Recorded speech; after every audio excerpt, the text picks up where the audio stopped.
조선 18세기, 19세기 조선 남성의 기대 수명 보통 한 40은 되지 않았겠어. 그래서 아니요, 23이었어요. 차명수 박사님 쓴 논문들, 그 외국에서도 모든 데서 다 영어로 쓴 논문들도 다 인용하고. 저희 외할아버지가 15, 외할머니가 17에 결혼을 하셨어요. 왜 그렇게 조언을 했을까요? 조선 사람들이 섹스를 좋아해서? 일찍부터? 왜요? 빨리 결혼해서 빨리 애 낳고 애 5, 6, 7 피임이 안 되니까 나면은 반은 죽을 거고 죽으라고 노동을 해야 되는 거고 하루하루가 먹고 살려면 생존하려면 이 사진을 보시면 20살 안 됐을 것 같아. 많아야 40대 됐을 것 같아. 여러분 여자가 아이를 5, 6을 낳는데 무슨 조산원이 있는 것도 아니고 무슨 뭐 주사를 놔주는 것도 아니고 아무 약도 없고 약은커녕 뭐 칫솔, 치약, 비누, 샴푸 아무것도 없어요. 여러분 생각해 보세요. 그러면 여자가 20살이 되면 어떻게 됩니까? 저렇게 되죠. 얼마나 처참했는데요. K-뷰티의 나라 100년 전에 이랬어요. 그러니까 진짜 여러분 우리가 어떻게 이런 나라를 이렇게 만들어냈느냐를 설명해야 되는 게 우리 근세사예요. 너무나 놀라운 일입니다. 누가 슬퍼했느냐? 여성, 천민, 무반, 서울, 서북인, 향리, 평민, 남는 게 뭐예요? 4대부. 4대부 3%에서 5%예요. 그 중에서도 안동김 씨, 풍양조 씨, 여흥민 씨 번갈아 가면서 그거 몇 사람들 빼놓고 나면 아니에요, 다. 그나마. 그래서 저는 구한말 이후의 역사는 조선의 민초들을 조선 왕조로부터 어떻게 구출하는가의 역사다. 지금 우리가 북한의 인민을 김씨 왕조로부터 어떻게 구출할 수 있는가를 고민하고 있듯이. 그래서 저는 분명히 이런 거를 읽다 보면은 이제 자료들이 나온 걸 보면은 윤치호 선생이 일기를 쓴 게 있는데 이런 얘기들이 나와요. 영어로 일기 쓴 거에 나오는데 내가 만일 나의 고향을, 나의 조국을 선택할 수 있다면 나는 일본을 선택하겠다. 나는 이 부패의 끝없는 바다에 인 조선도 싫고 이 악취가 진동하는 중국도 싫고 이 인종차별에 처절한 차별이 일어나고 있는 미국도 싫다. 아, 일본이요. 낙원, 가든이다. of the East 그래요. 이런 친일파 그러니까 이제 그런 책들이 번역이 안 되고 윤초 공부도 안 하고 그래요. 정말 놀라운 분인데. 근데 저는 그렇게 생각을 하죠. 그러니까 지금 북한에 어느 구석에 윤초 같은 분이 있을 거예요. 진짜 이게 뭐야? 도대체 일본 놈이든 남한 놈이든 미국 놈이든 아무나 좀 와서 이 자식들 좀 몰아내고 우리 좀 어떻게 먹여 살리지 않겠냐라고 하는 게 너무나 당연하죠. 거기 무슨 주체 사상이 있습니까? 우리가 역사를 그렇게 봐야 돼요. 저는 분명히 북한에 지금 그런 사람이 있는 거고 조선 말의 상황이 지금 그랬었다고 봅니다. 한사만 일권이 한국 사람들이 일권이 친중의정 적사파고 친일개화파가 지금 2권만 썰려다가 2권 4권이 돼버렸고 기독교파가 3권만 쓸려다 3권 5권이 돼서 아직 요 둘은 건드리지도 못해갖고 지금 5권이 남았습니다. 그래도 어쨌든 간에 우리가 근세의 이 경랑을 만나가지고 옛날 거를 버리고 그래도 새로운 국가를 형성하고 그 새로운 이념을 받아들이고 제도를 받아들이면서 새로운 정체성을 모색해 나가는 건 알겠는데 그렇지만 사실 조선 사람은 우리 원형 아니었냐. 원래 굉장히 오랫동안 우리 조선 사람으로 살아온 거 아니냐. 원형은 있는 거 아니냐. 이제 그렇게 질문을 하세요. 그래서 제가 책을 쓰면서 1권을 쓰는데 맨 앞에다가 아예 조선 사람 만들기라는 거를 넣었습니다. 왜? 조선 사람도 완전히 만들어집니다. 민족적 정체성은 만들어지는 겁니다. 우리가 만드는 겁니다. 얼마나 지독하게 만들었는가 하면요. 그거를 잠깐만 말씀드리겠습니다. 조선 사람에서 한국 사람 그 두 차이를 말씀을 드렸지만 이제 고려 사람하고 조선 사람의 차이요.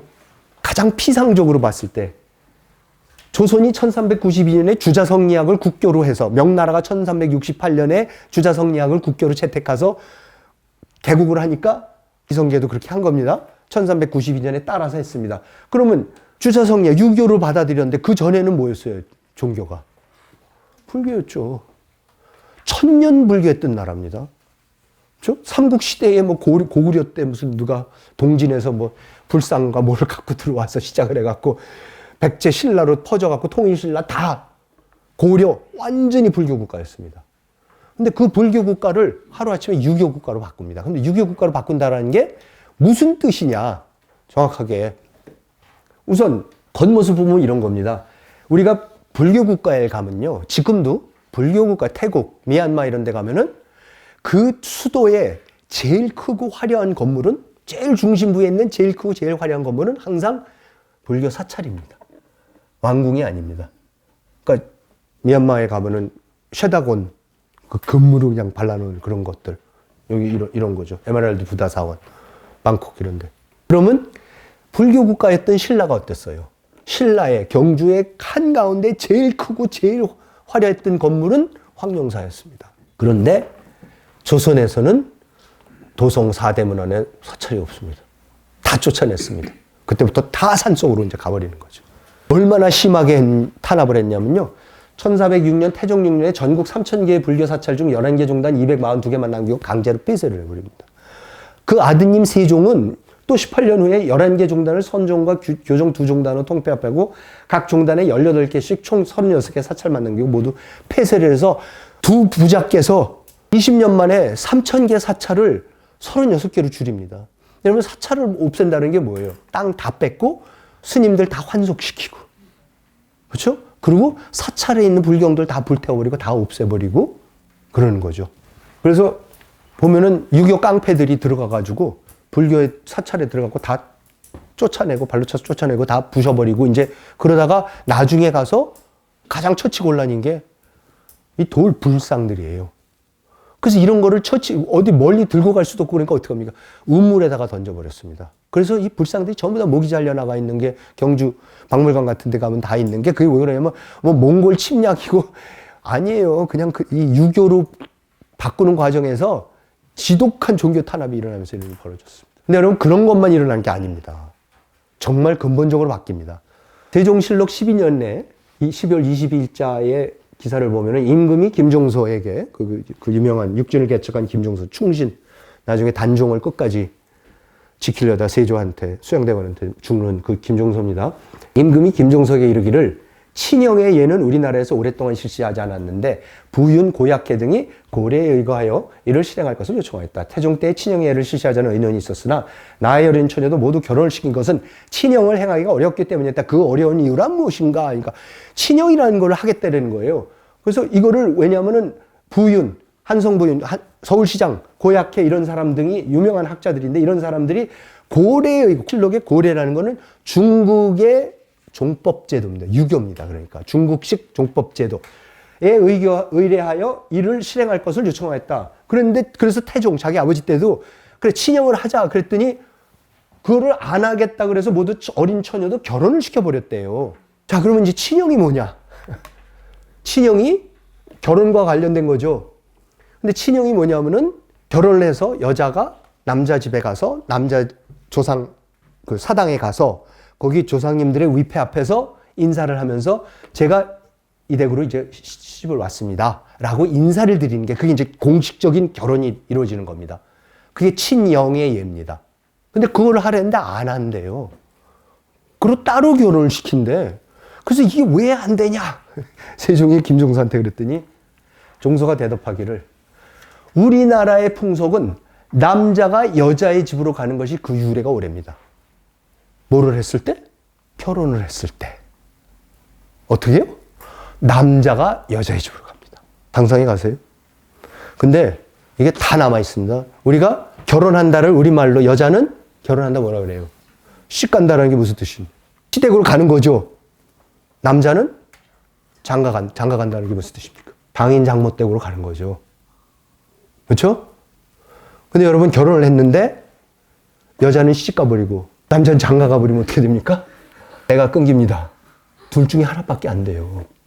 장가를 가든지 시집을 가든지 둘 중에 하나밖에 안 돼요. 그런데 원래 고려 사람들은, 원래 코리안들은 김종서가 뭐라 그래요?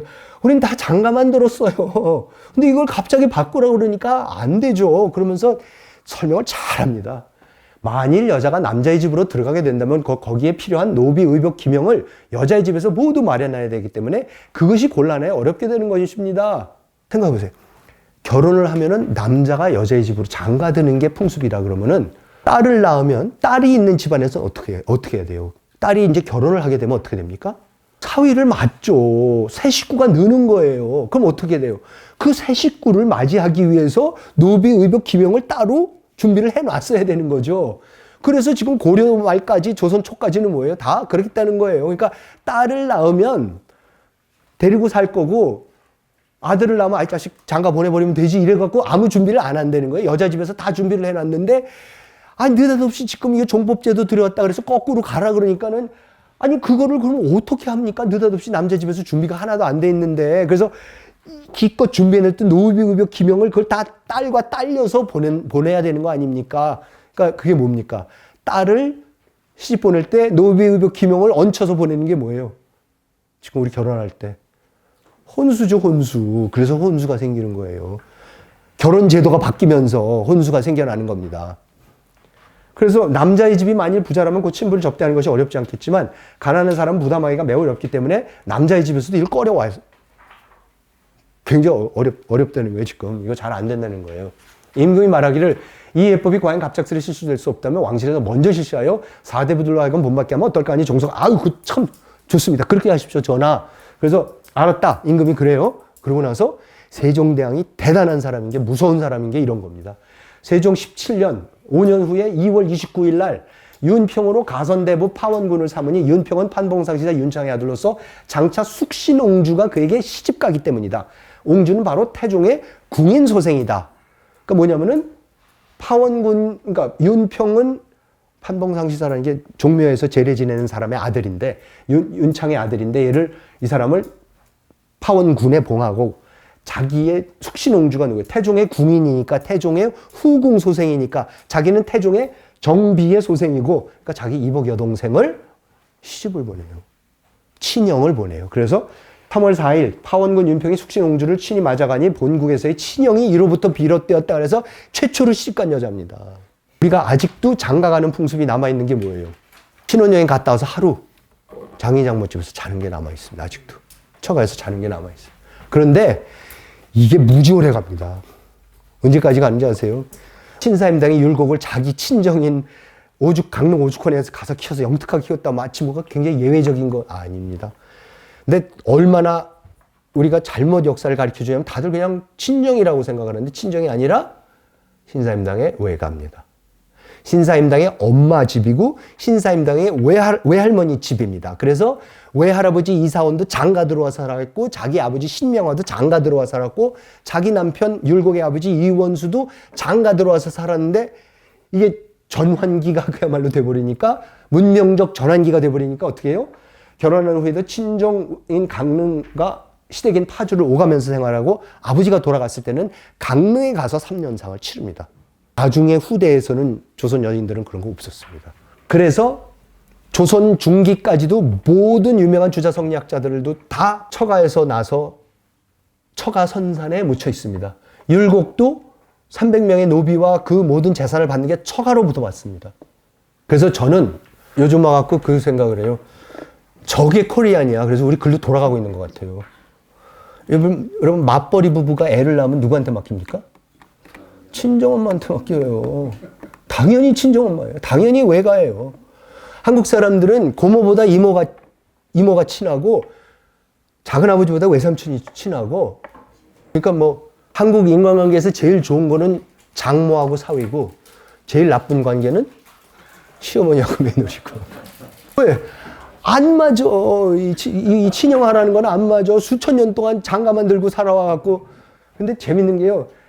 서궁이라는 사람이 송나라 사신이 와갖고 남녀 간의 혼인에서도 가볍게 합치고 쉽게 전례를 너무나 쉽게 결혼했다 헤어졌다 그런대요. 이 고려 사람들은. 그 다음에 그들은 항상 중국인이 때가 많은 것을 비운다. 그래서 아침에 일어나면 먼저 목욕을 하면 집을 나서며 여름에는 하루 2번씩 목욕을 한다. 흐른 시냇물에 많이 모여 남녀 구별 없이 모두 의관을 언덕에 놓고 물급이 따라 속옷을 드러내는 것을 괴상하게 의지한다. 이거는 조선 사람들이 봤다면 해괴망측한 일만 지금 고려 사람들이 하고 있었던 거죠. 근데 여러분 목욕 자주 하고 남녀 혼욕 같은 거 하는 거를 아무렇지도 않게 생각한 나라가 일본이죠. 그 무슨 얘기입니까? 일본하고 조선이 같은 문명권이었었죠. 오랫동안 삼국시대부터. 그러니까 뭐 우리가 너희를 지배했었네. 뭐 우리 뭐 도래인이 너희 천왕간에 뭐 있다고 맨날 임나이 뭐 갖고 싸우지만 결론은 뭐냐면은 같은 문명권이었던 게 맞고 바뀌기 시작한 게 조선이 주사성리학을 받아들이면서 이 모든 거를 종법제도로 바꿔 나가기 시작합니다. 이게 동료를 하도 원나라가 끌고 가니까 어린 여자아이들을 끌고 가니까 그때에 이곡이라는 사람이 상소를 올려갖고 한 상소입니다. 근데 이런 부분이 나와요. 또한 고려의 풍속은 차라리 아들로 하여금 따로 살지언정 딸은 내보내지 않으니 이는 진의 대릴 사유와 비슷합니다. 그러니까 중국 사람들 설명 좀, 원나라 사람들 설명 좀 해라. 야, 우리는 너희랑 거꾸로인데 옛날에 진나라 때도 대릴 사회가 있었다. 너희도 그렇게 좀 이해를 해라. 무릇 부모에게 봉양을 바치는 것은 딸이 맡아서 하는 것이므로 딸을 낳으면 은혜와 부지런함으로 키워서 밤낮으로 자라서 능히 봉양하게 되기를 바라는 것인데 하루아침에 품 안에서 빼앗아 사찰 밖으로 보내기 때문에 발걸음이 한번 문을 놨으면 죽을 때까지 돌아오지 못한 그 마음이 어떠가 완전히 달랐습니다.